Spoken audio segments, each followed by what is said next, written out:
conhecer a vontade de Deus para a minha vida.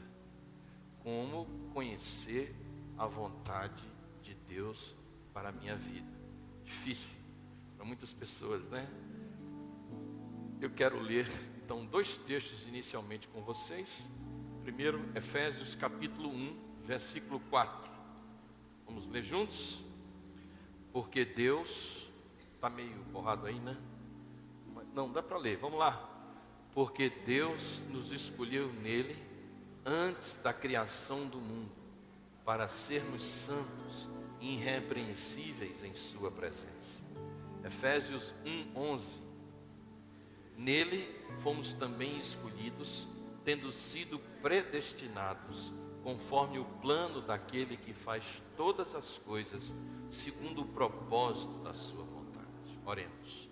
Pai, que a tua palavra agora nos ensine a tua vontade e como conhecê-la. Em nome de Jesus nós oramos. Amém. Podem sentar, irmãos.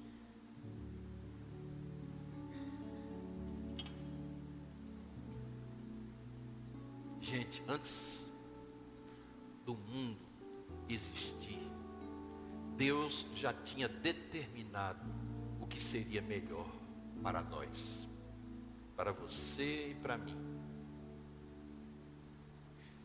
Talvez uma das perguntas que, como nesses 20 anos de pastor, eu mais tenha ouvido, é esta pergunta: Pastor João, como é que eu sei, como é que eu conheço a vontade de Deus para a minha vida? Porque todos nós desejamos conhecer a vontade de Deus. Você não deseja? Principalmente quem é nascido de novo, quem tem o Espírito Santo, quem se converteu a Jesus Cristo, quem conhece a Deus, o poder de Deus, o sobrenatural, o metafísico. Todos nós temos essa curiosidade santa de saber, será que eu estou no centro da vontade de Deus? Será que eu estou fazendo o que Deus planejou antes da criação do mundo para que eu fizesse? O mundo hoje tem muita tristeza. E eu acredito que muito dessas tristezas é porque as pessoas estão fora da vontade de Deus. Estão fazendo aquilo que não é, Júnior, a vontade de Deus, Gabriel.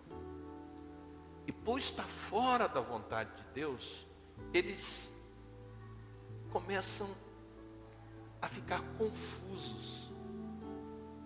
Um dia querem isso, outro dia querem aquilo, e daqui a pouco vem a confusão de desejos, e você não sabe mais o que quer na vida.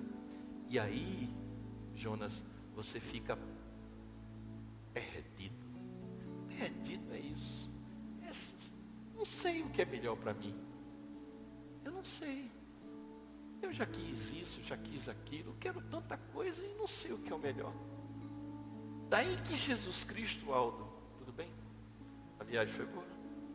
A Alessandra perreu? Não. Daí que a proposta de Deus é a salvação, né? Salvação. Salvação do quê? Salvar o que está perdido. E o que é estar perdido? Quando você não sabe qual é o melhor caminho, quando você não sabe qual é o melhor destino, não sabe para onde ir, você está perdido.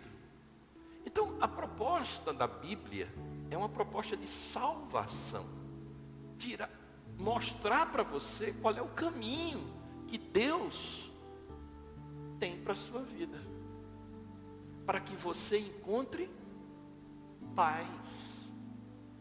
Porque as pessoas não têm paz, essa é a verdade. As pessoas hoje em dia, elas vivem desnorteadas, sem paz no coração. Há pessoas que começam a fazer o curso de engenharia, daqui a pouco trocam para biologia, terminam se formando em direito e não exercendo a profissão. Eu não entendo. Aí eu não entendo. Aí eu digo, meu Deus, e você está perdido na vida. Isso é não saber o que quer da vida. Eu conheço pessoas que casaram uma vez, 2, 3, 4, 5 vezes. E diz, essa ainda não é a mulher da minha vida. Meu filho, então encontre logo, pelo amor de Deus, já vai na quinta. Pelo amor de Deus, está perdido. Isso é estar perdido.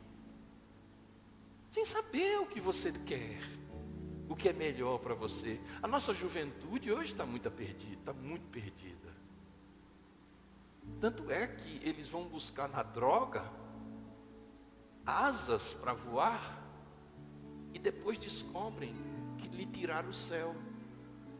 Como disse um jovem hoje no testemunho na TV, a droga me deu asas, mas me tirou o céu. Então para que eu preciso de asa, se eu não tenho para onde ir com elas? Não é? Muita gente está assim, perdido. Um dia quer ser um grande advogado, no outro dia quer ser médico. Um dia quer ser músico, no outro dia quer ser técnico em informática. Um dia quer ser, sei lá, fotógrafo. No outro dia quer ser médico, engenheiro. As pessoas estão perdidas. Elas não sabem ou não conhecem a vontade de Deus para a sua vida. E nesse mundo que nós vivemos, gente, o mundo da informação, que nós estamos vivendo, a era da informação, é Facebook, é Twitter, é internet. A internet multiplicou o volume de informações. Você conhece hoje os acontecimentos quase em tempo real. Se soltarem uma bomba agora em Israel, daqui a 5 minutos a gente está vendo tudo. Antigamente as notícias demoravam para chegar, né? Porque vinham de navio, depois vinham para o telégrafo, depois vinham para o telegrama, e o telegrama demorava 3, 4 dias para chegar. Hoje não, o mundo inteiro agora está me assistindo. Esse culto está sendo transmitido pela internet. Pode ter alguém lá no Japão me assistindo agora, aqui no Brasil. Quer dizer, nós vivemos no mundo da informação. E esse mundo da informação, ele compete com a voz de Deus. Há uma competição.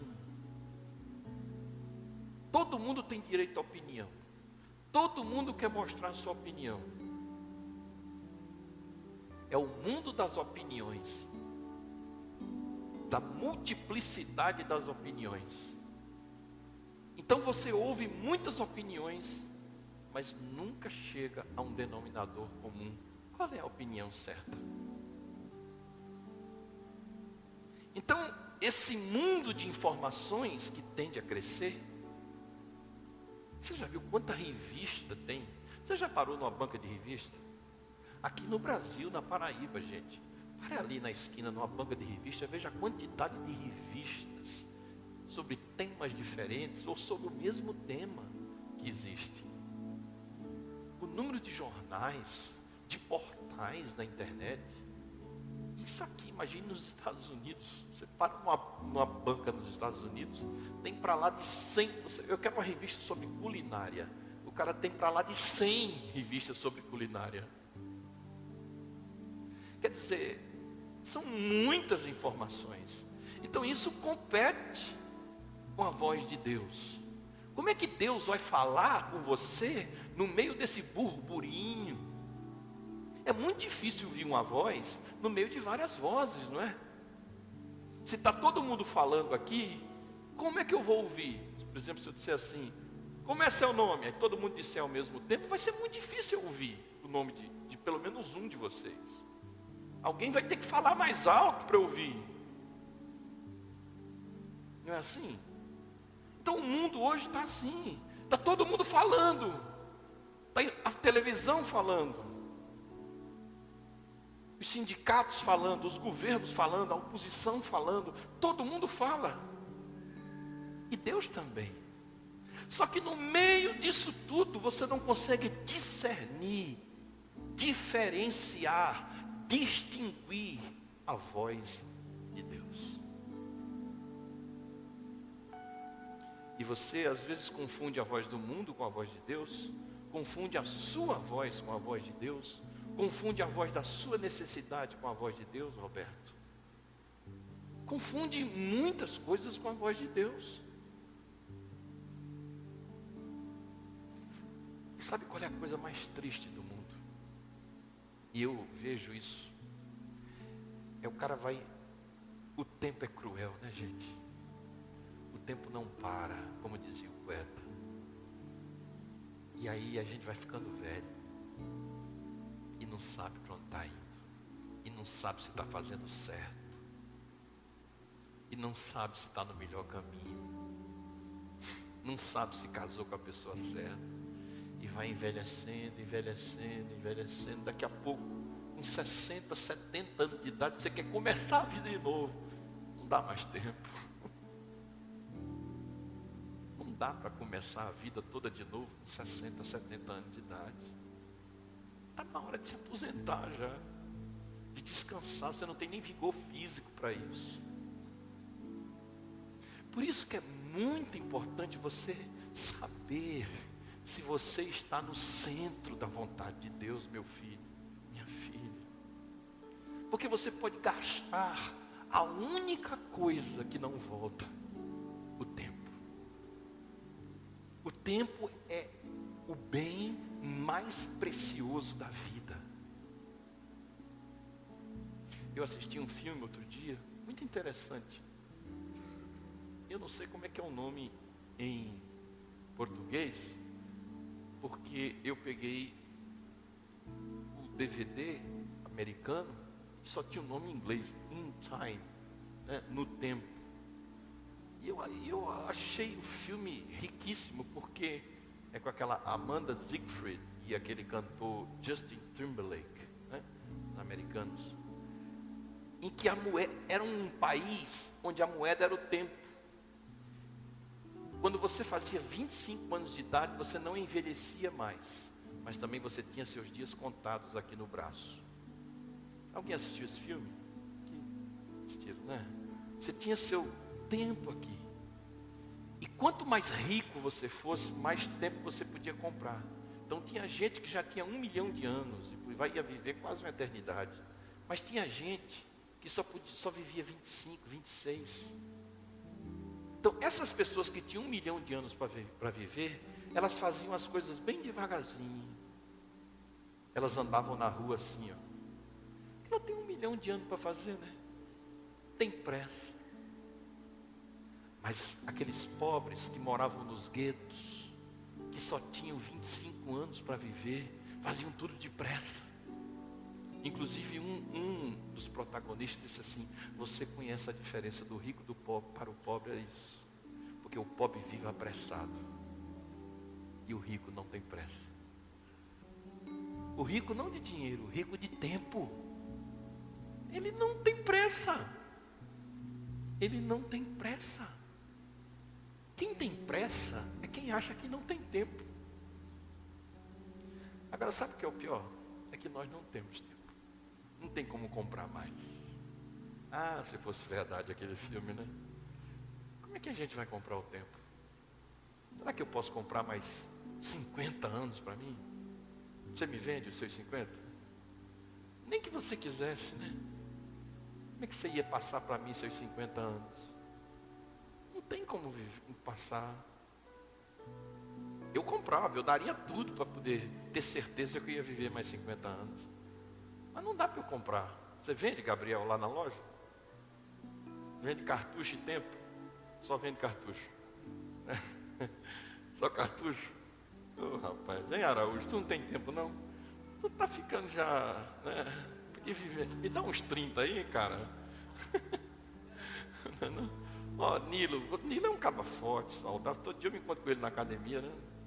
A prova de que o pastor faz a academia também, né? A professora Fran aí. É ela quem dá em você, eu já descobri, né? No boxe. Porque Fran é professora de boxe. Aí por isso que já viu o Nilo. O Nilo é o homem mais calmo dessa igreja. Porque o cara que é casado com uma mulher que é professora de boxe não pode dizer nada, gente. Tem que ficar assim, é amor, é verdade. Com medo de um direto na cara, né? Tô brincando.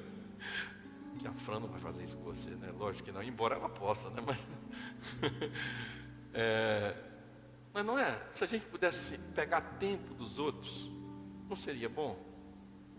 Não seria bom, né? A gente pegar tempo dos outros?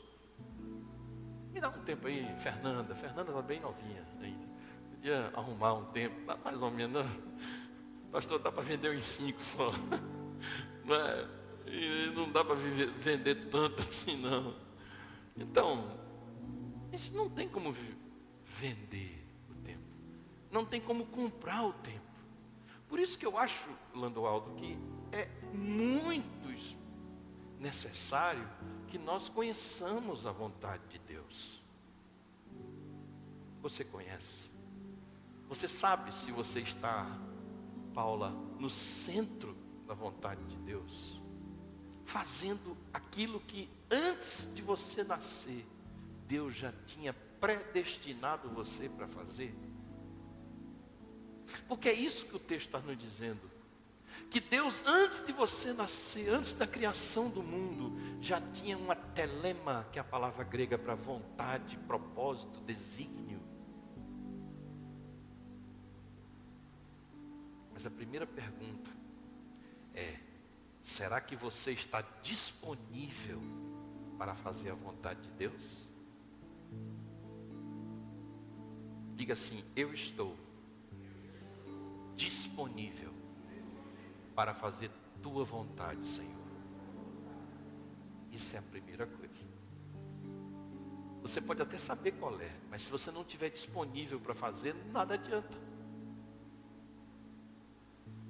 Então vamos repetir: eu estou disponível para fazer a tua vontade, Senhor.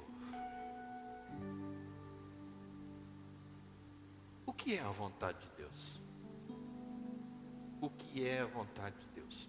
A palavra em grego é telema. Telema é determinação, eleição, propósito, inclinação, intenção, desígnio, predestinação, impulso, opção, desejo. No grego, a vontade de Deus é o desejo de Deus para a sua vida, é o desígnio original de Deus para a sua vida, é o propósito original para o qual Deus o criou. É por isso que o texto diz aqui, Efésios 1:11, que nele nós fomos escolhidos, tendo sido predestinados. O que é ser predestinado? Muita gente usa esse texto errado, porque não conhece. Somente os calvinistas, coitados, né? Predestinados. Pré quer dizer antes. Destino final. Nós fomos escolhidos e Deus nos predestinou, ou seja, nos elegeu, nos escolheu, nos apontou, nos desejou um destino.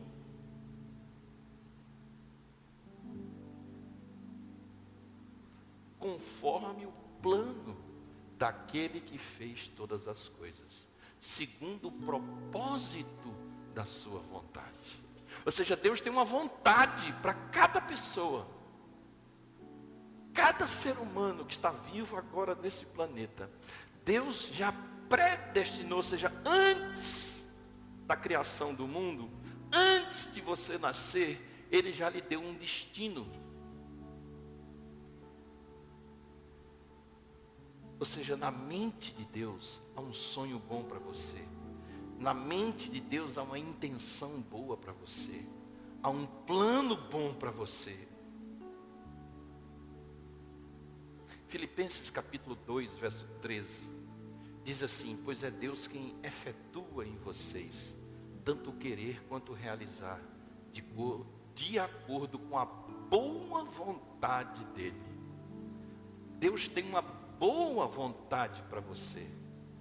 E Ele faz, essa palavra aqui no grego é energeo, que significa energizar, impulsionar, empurrar.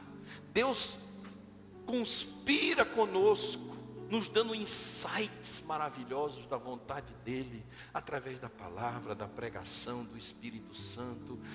Deus diz: a minha vontade é essa. Agora, você não é obrigado a segui-la. Esse é o problema. Porque Deus lhe fez livre. Porque Deus lhe deu algo precioso, chamado livre-arbítrio. Ou seja, Deus tem uma vontade para você, Deus tem um plano para você, mas você não é obrigado a cumpri-lo. E há tantas pessoas que não estão nem aí para esse plano, né? Eu vou fazer o que eu acho que é certo e Deus que se vire para lá. E aí vem o mundo de opiniões, de informações, de filosofias, de teorias, de especulações, e você começa a achar que o caminho é esse.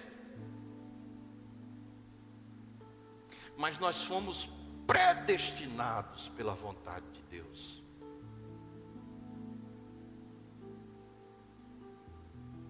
Agora, eu posso ir contra a vontade de Deus? Sim ou não? Responda. Você pode ir contra a vontade de Deus? Sim ou não? Hein? Sim, claro que sim. Você não é um autômato. Você não é um robô. Você é um cidadão livre.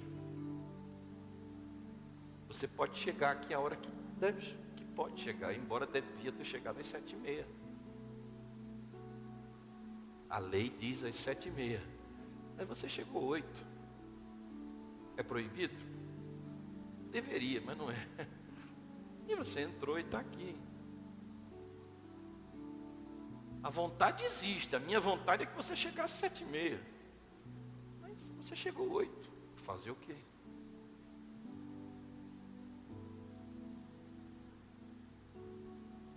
Deus elegeu uma vontade para mim. Mas Deus também me deu um livre-arbítrio. Ou seja, Ele sabe o que é melhor para mim, porque Ele me fez, Ele me criou, e nessa presciência, Ele traçou um destino para mim, e escolheu o melhor, porque Deus é bom, e é pai, como eu disse domingo à noite, e um pai não quer o pior para o filho, Ele quer o melhor para você. E Ele predestinou você para um bom futuro. Jeremias 29 diz que os sonhos e os pensamentos de Deus para nós são bons, são perfeitos. Mas você está pronta a segui-los? Você está disponível? Porque, gente, na vida, a única maneira de nós termos paz é se nós estivermos no centro da vontade de Deus. Ou seja, quando nós estamos fazendo o que Deus quer para as nossas vidas, nós temos paz. Não fazer a vontade de Deus é andar em rebelião contra Deus. A vontade de Deus é o melhor para mim. Vamos repetir? A vontade de Deus é o melhor para mim. Mais alto. É a melhor coisa que pode acontecer na sua vida. Está no centro da vontade de Deus. Eu estou fazendo o que Deus quer. O que Deus me predestinou para ser. O que Deus me vocacionou para ser. O que Deus me chamou para ser. O que Deus me preparou para ser. Deus conhece o seu passado, Deus conhece o seu presente, Deus conhece o seu futuro, e Ele estabeleceu um propósito para você, uma intenção, um desejo, telema, um desejo, um final predestinado, pré-estabelecido. Mas é preciso que as nossas ações se alinhem com a vontade de Deus.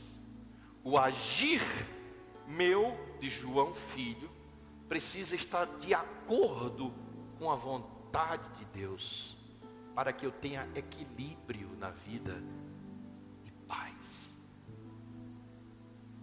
Quando isso não acontece, eu não tenho equilíbrio, eu fico perdido. É por isso que as pessoas precisam de salvação. É isso, salvação é perda de equilíbrio, está perdido, é fazer as coisas que der na telha fazer. Tirar de mim mesmo, dos meus pais, da minha cultura, sei lá.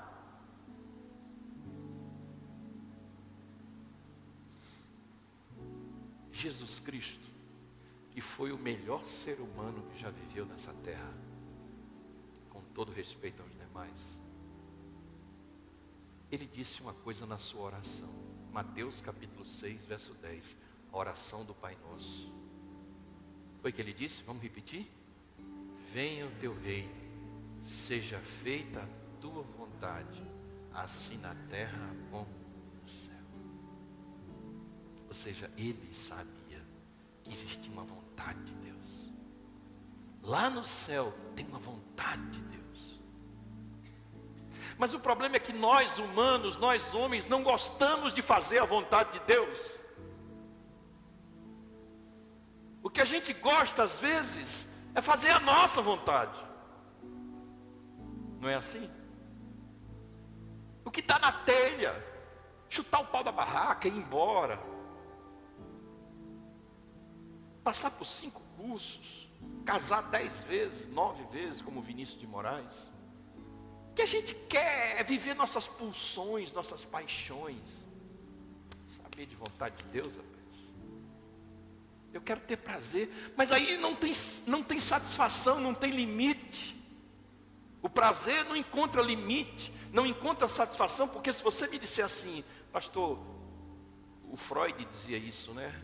O Freud dizia que todo mundo só encontra a felicidade depois do segundo casamento, porque no primeiro ele erra muito, no segundo ele se acostuma e no terceiro aí ele faz o que é certo. Mas é Freud quem diz isso, não é? Embora fosse um judeu, um homem muito inteligente, mas eu não concordo com ele. Porque a Elizabeth Taylor casou 14 vezes, coitada. E não encontrou, gente, 14 tentativas. E não encontrou e terminou dizendo, não encontrei o homem da minha vida. E vai encontrar nunca, minha filha. Porque você não está procurando um homem, você está procurando um Deus.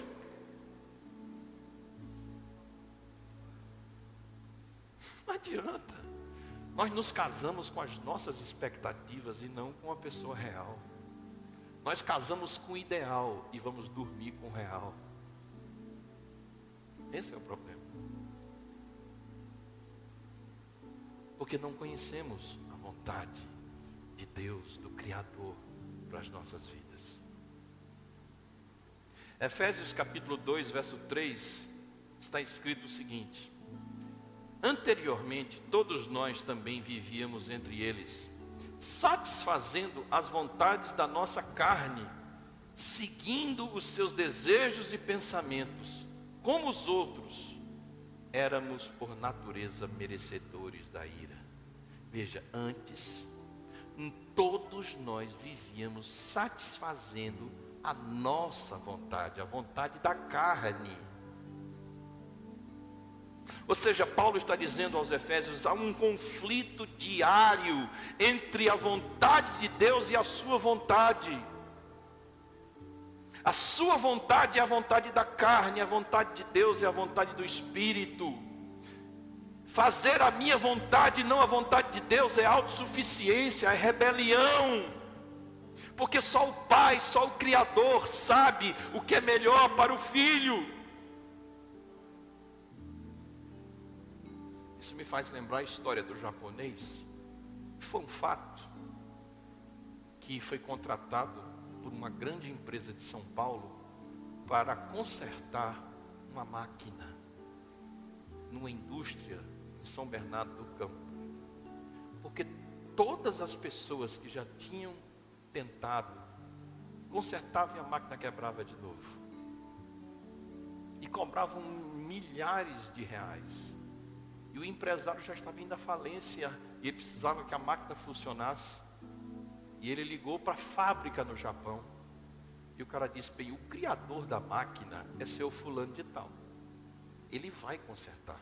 Agora, ele vai cobrar $500 mil pelo conserto. Pô, bicho, $500 mil. Mas é o jeito. A máquina valia o quê? 5 milhões, 6 milhões de dólares. Eu vou pagar. O japonês chegou às 6 horas da manhã no aeroporto de Guarulhos com uma maleta. O carro da fábrica estava esperando. Ele foi levado até dentro da fábrica.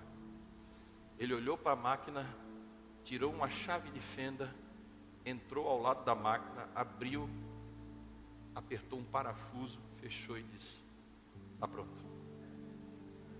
Hein? Era isso. Mas porque quem fiz fui eu. Eu sei o que é isso. Eu já consertei várias dessas. E o problema é sempre esse. Mas rapaz, $500 mil para apertar um parafuso? Não. $500 mil para fazer essa máquina e saber qual é o defeito dela. Não é? Ele sabe onde mexer. Só Deus sabe qual é o teu parafuso solto. Porque só Ele te criou. Ele sabe onde apertar. Aí você fica se entregando por aí a um bando de mecânico. E o bando de mecânico bate de um lado, bate no outro e não conserta nada. E está aí tu. Né? Chama o Criador da história, entrega a tua vida a Ele e diz: aperta aqui no lugar certo.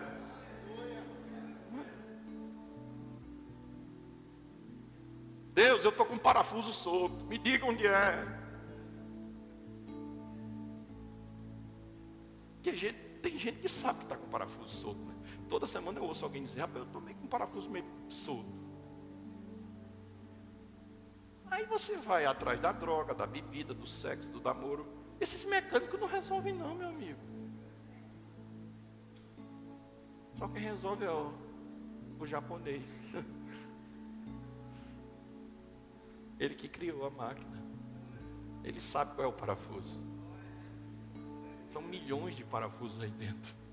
Mas tem um. E quando um está ruim, o resto, a máquina funciona tremendo.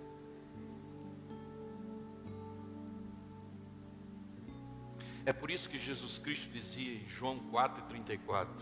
Disse Jesus: a minha comida é fazer a vontade daquele que me enviou e concluir a sua obra. Olha que coisa linda. O melhor ser humano que já existiu na terra tinha uma missão: fazer a vontade de Deus. Ele dizia: gente, o que é comida? Comida é o que nos sustenta. Comida é o que nos dá força. Comida é o que nos dá energia para estarmos aqui. Aí Jesus diz: a minha energia, a minha força vem em fazer a vontade do Pai. Eu só estou bem comigo mesmo. Eu só estou energizado, alegre, satisfeito quando eu estou fazendo a vontade do Pai. Por isso que é importante buscar fazer a vontade de Deus. Deus nos criou com uma vontade. E deixa eu dizer uma coisa para você. Não há, nada há mais na terra como você. Repita comigo isso. Não, nada há mais na terra como eu. Vamos lá? Nada há mais na terra como eu. Só tem um você. Não tem outro. Não queira se mirar no outro, porque ele não é você. Só tem você. Deus fez você e jogou o barro fora, como dizem, né? Jogou mesmo. Eu não sei se ele estava namorando, como diz a música do Armandinho, mas ele fez você e jogou fora. A forma já foi quebrada. Só tem você. Portanto, aproveite seu tempo de vida. para viver a vontade de Deus. Porque se você não aproveitar o seu tempo de vida para viver a vontade de Deus, você vai perder sua vida, perder seu tempo, e o tempo não volta.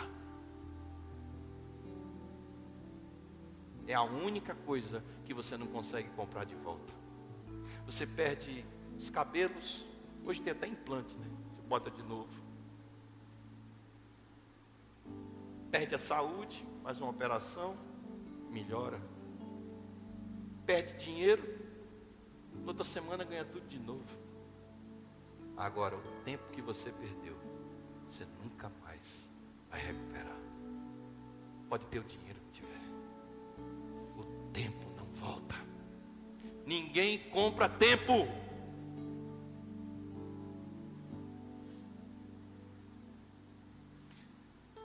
Deus tem dois tipos de vontade. Uma chamada vontade geral e a vontade específica. Então, Deus tem dois tipos de vontade. Quais são os tipos da vontade de Deus? Geral e específica. Qual é a vontade geral de Deus? Ou seja, a vontade coletiva, a vontade de Deus para todos. Qual é? Evangelizar, servir, santificar-se, ofertar e dizimar. Você não tem, pastor, eu não sirvo na igreja porque eu não tenho chamado. Não é isso, meu filho. A Bíblia diz que todos nós somos servos. Pastor, eu não evangelizo porque meu chamado não é esse. Está errado, a Bíblia diz que todos têm que evangelizar. Não, pastor, eu não dou oferta e dízimo porque eu não senti de Deus. Está errado, ele mandou que todos fizessem. Tem uma história aí de vocação. A minha vocação não é servir, a minha vocação não é evangelizar, a minha vocação... O que é isso? Isso é a vocação de Deus para todos. Orar, ler a Bíblia, não é chamado, não é vontade específica, é vontade de Deus para todos. Não, pastor, Deus comigo é diferente. Eu não preciso nem orar, nem ler a Bíblia, nem ofertar, nem dizimar. Meu negócio é trabalhar na porta da igreja. Está errado. Não existe esse chamado para porteiro. Não tem isso. Tem chamado para servo. Você está servindo a igreja? Deixa eu dizer uma coisa para você. Quem não serve, não serve. Quem não serve, não serve. Entenderam? Quem não serve, não serve.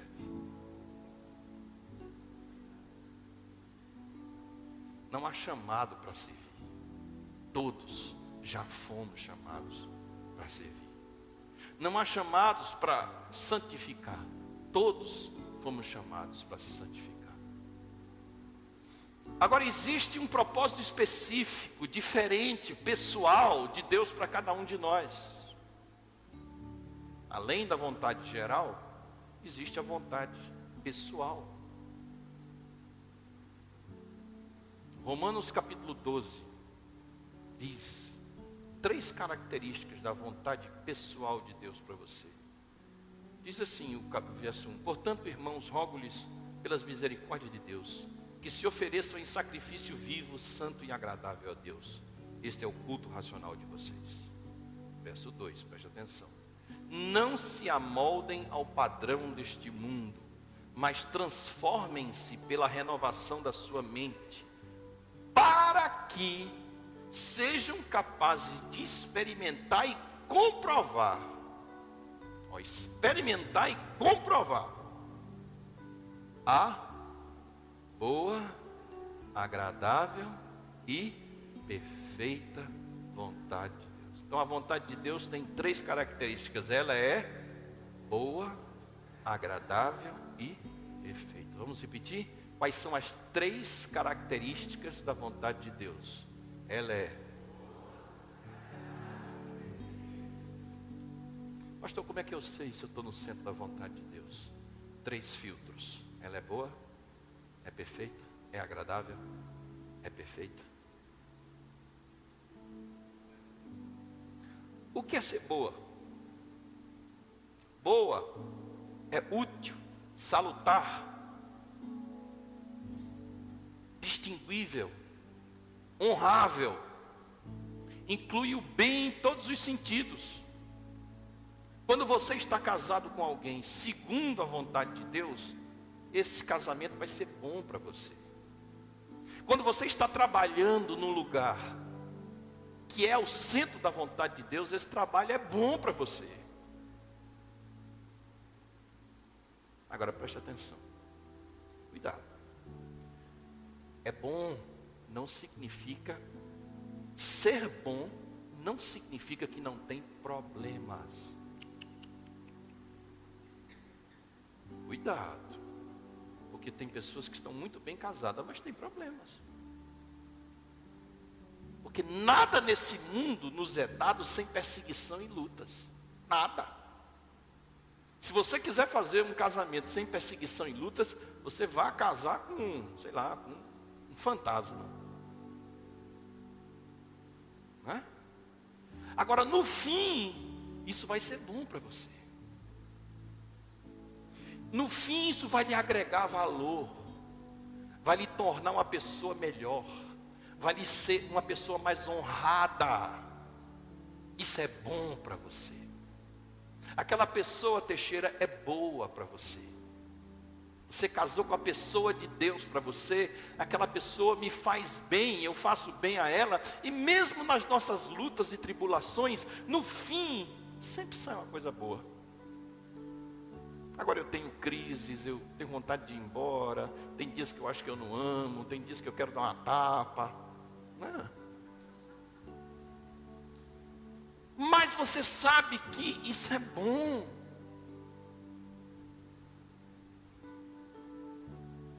Eu conheço muita gente que se separou e hoje está extremamente arrependido. Não, eu casei com a pessoa errada. Aí vai e casa com a pessoa certa. Aí ainda não era a pessoa certa. Aí casa com a terceira, com a quarta, com a quinta pessoa certa. E aí?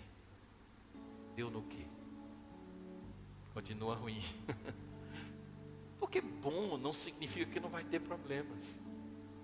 Bom significa que vai ser bom. No final, vai dar tudo certo. É bom para mim. Estou aprendendo. Estou sendo valorizado, valorizada, apesar das nossas lutas. Ou seja, me fortalece. Eu passo a ser uma pessoa mais irresistível, no sentido de alguém resistir a mim. Quando você está no emprego certo, na vocação certa, você sabe que você tem lutas. Claro que tem, gente. Qual é o emprego que não tem luta? Mas você sabe que está fazendo a coisa certa, porque isso é bom para você, está agregando valor a você, está pagando o seu pão, está dando valor a você. Isso é bom.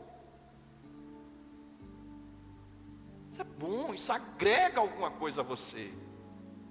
Lhe constrói, lhe edifica. A vontade de Deus é boa. Deus não quer você num casamento, num emprego, numa profissão, num lugar onde você se destrua como pessoa. Não, Ele quer que você se construa como pessoa, como ser humano, a imagem e semelhança dEle. Então a vontade de Deus é boa. Diga, a vontade de Deus é boa. Então o primeiro filtro que você tem que fazer é esse, meu filho, minha filha. Isso aqui é bom para mim? Esse relacionamento tem sido bom para mim? Eu estou crescendo nele? Eu estou me fortalecendo com esse negócio? Esse emprego é o que está me fazendo bem? Eu estou no centro da vontade de Deus?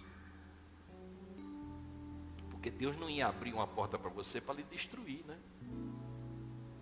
Nem Deus ia lhe dar um homem nem uma mulher para lhe destruir. Estou certo ou estou errado? Deus é bom. Então se é a mulher de Deus é boa. Se é o homem de Deus é bom. Então primeiro, a vontade de Deus é? A vontade de Deus é? Muito bem. Segundo, a vontade de Deus é agradável. Vou falar de agradável. O que é agradável? O que é uma coisa agradável? É uma coisa muito boa. É uma coisa apropriada. Em outras palavras, é uma coisa que lhe dá, com licença da palavra, tesão, lhe dá vontade, lhe dá emoção. Você não acorda de manhã e vai para... Ai meu Deus, tem que ir para aquele miserável daquele emprego. Pense numa desgraça. Isso não é vontade de Deus, meu amigo. Você está fora. Não é agradável. Pastor, eu vou sair daqui, vou chegar em casa, vou me encontrar com aquele gordo, barrigudo, chato, aquela miséria. Isso não é agradável. Não é agradável, irmão. As coisas de Deus são boas e são agradáveis, nos dão boas emoções. Deixa eu dizer, olhe para mim aqui, olhe para mim. Você sabe qual é o único lugar da terra que eu gostaria de estar agora? Qual é o único lugar da terra que eu gostaria de estar agora? Aqui. Isso é muito agradável para mim, pregar para vocês. Eu sinto um tesão em pregar. Eu sinto uma vontade em pregar. Eu saio daqui tão satisfeito, gente. Vocês não sabem como. Quando vocês me ouvem. Eu fico feliz da vida. Olhe, isso mexe comigo. Chega em casa, deite, faça assim. Yes! Né? Com a vontade, fiz o que gosto. Fiz o que quero. O que eu gosto de fazer, o que eu sei fazer. Como é bom, isso é agradável, é agradável isso. Agora eu já trabalhei em lugares que eu não gostava. Gente, o expediente começava às 8, eu chegava às 10, com raiva. Doido para o chefe me demitir, e o danado não me demitia. Porque eu não queria estar ali. Não quero, não dá tesão não. Ficar atrás de uma máquina. Prazer nenhum nisso. Virar um burocrata de plantão. Ficar contando dinheiro dos outros no caixa de um banco. Alda é que gosta disso. Eu não gosto. Não. Quem quiser, Alda é o caixa no banco do Brasil. Eu não gosto. Se me botar no lugar de Aldo, eu vou ser o homem mais infeliz da terra. Não, eu vou ficar, porque ele que gosta, eu não gosto não fui chamado para isso não. Meu chamado é para outra coisa. Não fui chamado para esse negócio não. Tenho um mínimo tesão nisso. Não tenho. Né? Não me é agradável isso. Não me agrada. Não me dá boas emoções. Gente, pregar, para mim, é melhor do que assistir jogo da seleção brasileira quando a seleção está boa. Sabia? E quem é homem sabe como o homem gosta de futebol, né? Mas pregar, para mim, é melhor do que assistir jogo da seleção na Copa. Dá um tesão, dá uma vontade de estar aqui, de chegar o dia do culto. Dá uma vontade. Agora eu conheço um bocado de pastor que não gosta, está por dinheiro. Eu não estou aqui por dinheiro, né? Coitado de mim se tivesse. É porque eu gosto. Eu fui chamado para isso. Eu sinto que Deus me predestinou lá para isso. Por isso que eu estou com 20 anos já. E parece que foi ontem. Tem vontade. Claro, tem umas partes da igreja que eu detesto.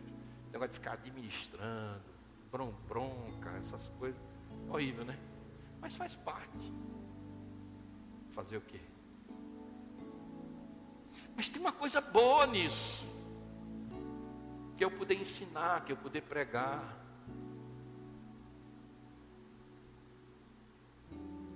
Nem tudo é totalmente agradável.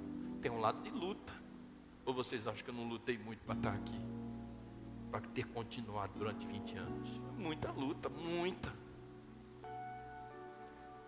Uma vez uma pessoa me perguntou: pastor, o senhor nunca pensou em desistir? Eu digo: toda segunda. Toda segunda-feira quando eu chego aqui, e aí, pastor, tem que pagar não sei o quê? Eu digo: pelo amor de Deus. Me diga um negócio desse tanto. A luz, a energia, não sei. Ai, meu Deus do céu. O que é que eu vou fazer? Né? Mas todo domingo eu quero continuar, né? O problema é esse.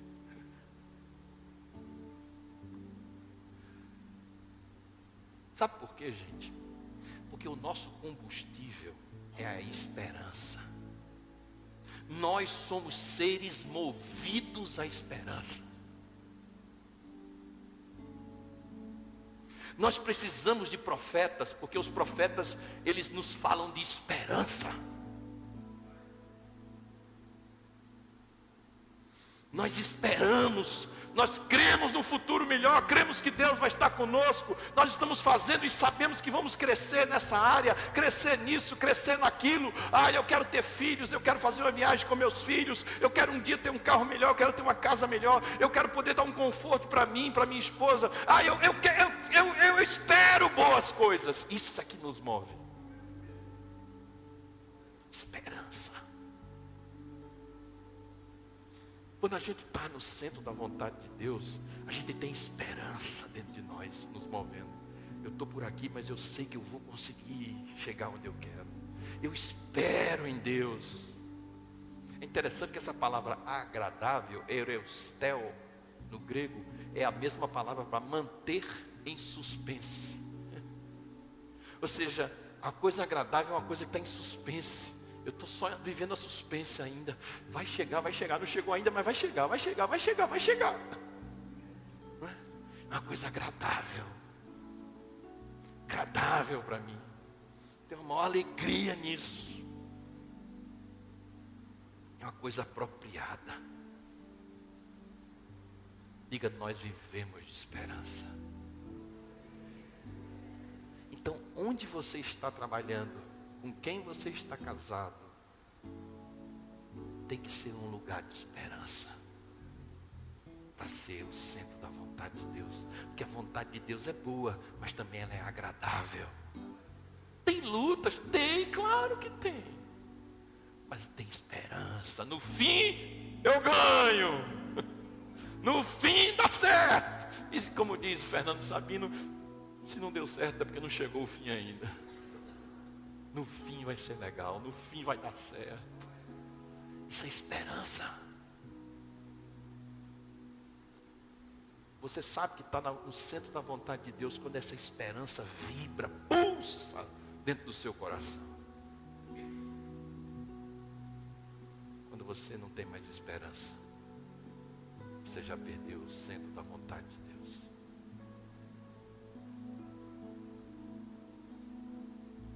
Você acha que esse emprego não vai para lugar nenhum, pode sair mesmo. Com todo respeito, sem querer incentivar ninguém, mas se você acha que esse namoro não vai, saia dele correndo, porque não tem esperança. Não é a vontade de Deus, não é agradável. Não é agradável para você. Que não lhe energiza, não lhe excita, não lhe dá tesão, não lhe dá vontade. E por último, a vontade de Deus é perfeita. É a palavra grega telos. Mesma coisa do Michel Teló. O nome dele é Michel Perfeito. E ele se acha. Isso é tipo... Eu acho que ele se acha o perfeito, né? A palavra telos significa completa. É uma coisa completa. Nada mais precisa ser acrescentado. É completo, é perfeito. Eu não preciso de mais nada. Isso me satisfaz. O Senhor é meu pastor e nada me faltará. Você está no centro da vontade de Deus. Quem escreveu isso? Davi. Quando?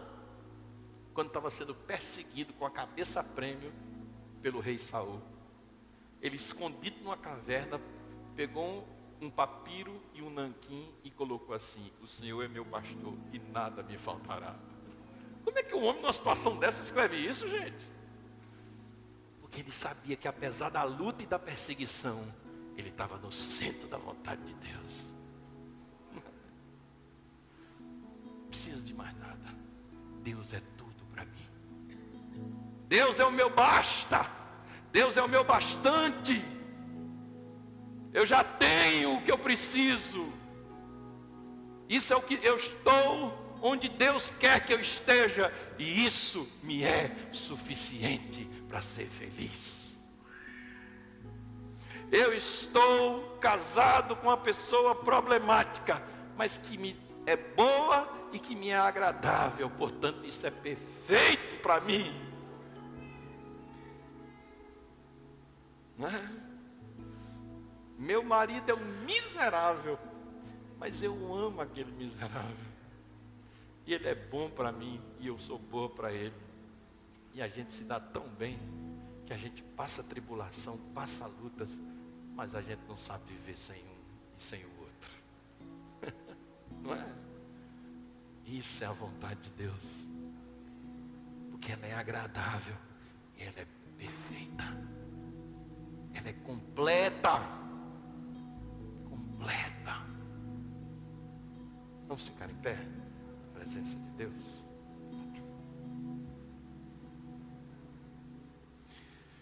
Pai, dá-nos hoje conhecer um pouco, pelo menos um pouco, dessa vontade boa, perfeita, agradável. Essa vontade que me faz bem, embora tenha muitas lutas, mas me faz bem, no fim, me faz bem. Isso é como fazer dieta, exercício, é ruim pra caramba, mas faz bem. É bom para mim. Então isso é bom. Segundo, é agradável. Eu tenho tesão, eu tenho vontade. Eu faço porque eu quero. Eu faço e eu tenho emoções. Eu tiro emoções desse emprego. Eu tiro emoções desse casamento, desse namoro, desse relacionamento. Eu tiro coisas, sabe, emocionantes para mim. Eu tenho emoções quando eu faço. Boas emoções, vibrações. Meu coração pulsa bem quando eu estou lá. Embora tenha lutas, como todo mundo. Mas, no fim, eu sei que tudo acaba bem, porque eu tenho esperança. Que eu estou fazendo a coisa certa. Que eu não estou apenas atrás de dinheiro. Não, eu estou fazendo a coisa certa. Eu estou fazendo aquilo que Deus me chamou para fazer. Aquilo que eu sei fazer, aquilo que me dá tesão em fazer. E aquilo que é bom para mim. E aí, tudo vai ser perfeito. Perfeito. Nada vai me faltar. Nada vai me faltar. Ou seja, eu vou ter sempre o suficiente para viver. Posso não ter muito, mas também nada vai me faltar. Porque é perfeito. É perfeito, é perfeito. É completo. É de A a Z, é o alfa e o ômega. Me satisfaz. Tá bom. Eu não fico olhando para o vizinho querendo mais igual a ele. Não, tá bom.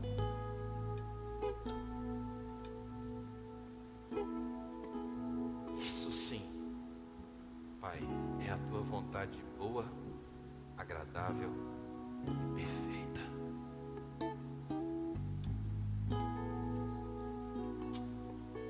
Vou chamar o pastor Aécio e nós vamos ungir hoje, pedindo a Deus que Ele nos deixe com discernimento. Se a tempestade me alcançar,